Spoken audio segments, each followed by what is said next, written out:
और आपको जानकर हैरानी होगी कि आज भी 36,60,000 से ज्यादा लोग ऐसे हैं जिनकी पेंशन 1,000 रुपए से भी कम है, जबकि 2014 में इस सरकार ने मिनिमम पेंशन 1,000 रुपए की थी। नमस्कार मेरे प्यारे देशवासियों, आज एक बार फिर आपके सामने हाजिर हैं ताकि पेंशन से मुतल्लिक अहम मालूमात सबसे पहले आप तक पहुंच सके। इसलिए अगर आप ऐसी जरूरी खबरों और गहरी ताज़ियों से जुड़े रहना चाहते हैं तो इस चैनल को अभी सब्सक्राइब कर लें, क्योंकि हम लाए हैं एक खास ताज़ियती एपिसोड। जरा सोचिए, अगर आपकी पेंशन की रकम अचानक दुगुनी या तीगुनी हो जाए तो रिटायरमेंट के बाद का जिंदगी कितना सिक्योर और सुकून भरा हो सकता है। लेकिन असल सवाल ये है कि क्या ये सिर्फ ख्याल है या हकीकत में कुछ होने वाला है। अगर आप पहली बार हमारे चैनल पर आए हैं तो अभी सब्सक्राइब कर लें और बेल आइकन दबाकर नोटिफिकेशन ऑन कर दें, ताकि ऐसी हर अहम पेंशन रिसर्च रिपोर्ट सीधे आपके मोबाइल तक पहुंच सके। इस वीडियो को लाइक करें, अपने दोस्तों और फैमिली के साथ शेयर करें और कमेंट में जरूर बताएं कि पेंशन से मुतल्लिक आपकी सबसे बड़ी चिंता क्या है, क्योंकि आपकी आवाज ही इस मसले को मजबूत बनाती है और लाखों पेंशनर्स तक सच पहुंचाने में मदद करती है।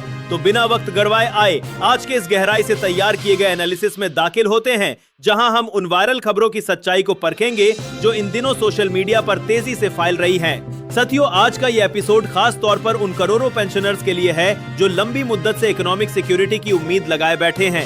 भारत में तकरीबन 81 लाख से ज्यादा EPS 95 पेंशनर्स हैं जो ऑर्गेनाइज सेक्टर के पुराने कर्मचारी रहे हैं। ये लोग फैक्ट्रीज से लेकर ऑफिसेज तक मुल्क के अलग अलग इलाकों में काम कर चुके हैं। पिछले कुछ दिनों में खास तौर पर फरवरी और मार्च 2026 के दौरान यूट्यूब, व्हाट्सएप, फेसबुक और एक्स पहले ट्विटर पर एक खबर बहुत तेजी से वायरल हो रही थी। इसमें दावा किया जा रहा था कि सरकार ने EPS 95 यानी एम्प्लॉइज पेंशन स्कीम 1995 के तहत मिनिमम पेंशन को 1,000 से बढ़ाकर 7,100 रुपए महाना करने का फैसला कर लिया है। साथ ही 36 महीने की पुरानी शर्त को हटाया जा सकता है, पेंशन कैलकुलेशन के फॉर्मूला में तब्दीली की जाएगी और महंगाई भुट्टा को भी इसमें शामिल किया जा सकता है। ये खबरें सुनकर पेंशनर्स के दिल में उम्मीद तो जगी है, लेकिन बहुत से सवाल भी पैदा हो गए हैं। क्या ये सच है या सिर्फ अफवाह? क्या EPFO ने कोई ऑफिशियल अनाउंसमेंट की है? आज की इस रिसर्च बेस्ड रिपोर्ट में हम सरकारी डॉक्यूमेंट्स, मौजूदा हकाइक और एक्सपर्ट्स की राय के बुनियाद पर इन सब सवालों के जवाब ढूंढने की कोशिश करेंगे।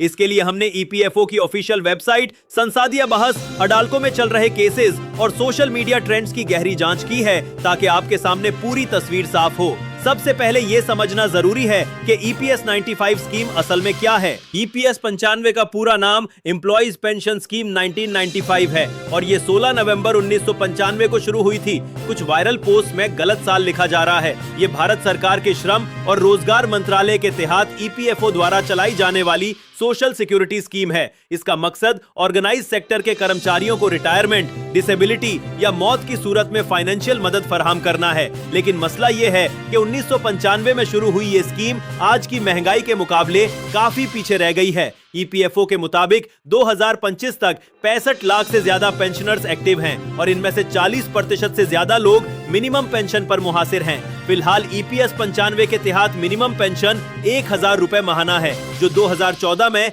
800 से बढ़ाकर फिक्स की गई थी। उसके बाद अब तक इसमें कोई तब्दीली नहीं हुई। पेंशनर्स का कहना है कि आज के जमाने में 1,000 रुपए में गुजारा करना मुश्किल है। एक्सपर्ट्स और पेंशनर ऑर्गेनाइजेशंस जैसे national federation of EPS holders association लगातार 7,500 रुपए मिनिमम पेंशन की डिमांड कर रहे हैं। उनका आर्गुमेंट है कि अगर 2014 की 1,000 की रकम को महंगाई के हिसाब से एडजस्ट किया जाए तो ये तकरीबन 7,500 के करीब पहुंच जाती है।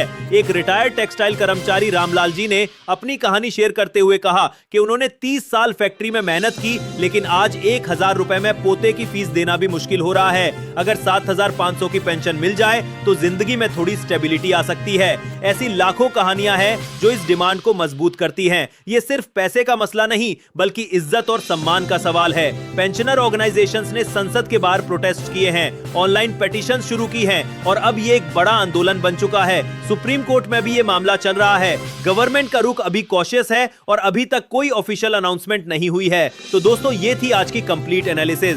आप क्या सोचते हैं? क्या 7,500 पेंशन मिलनी चाहिए? अपने व्यूज कमेंट में जरूर शेयर करें। वीडियो पसंद आई हो तो लाइक, शेयर और सब्सक्राइब करना ना भूलें। मिलते हैं अगली वीडियो में। धन्यवाद।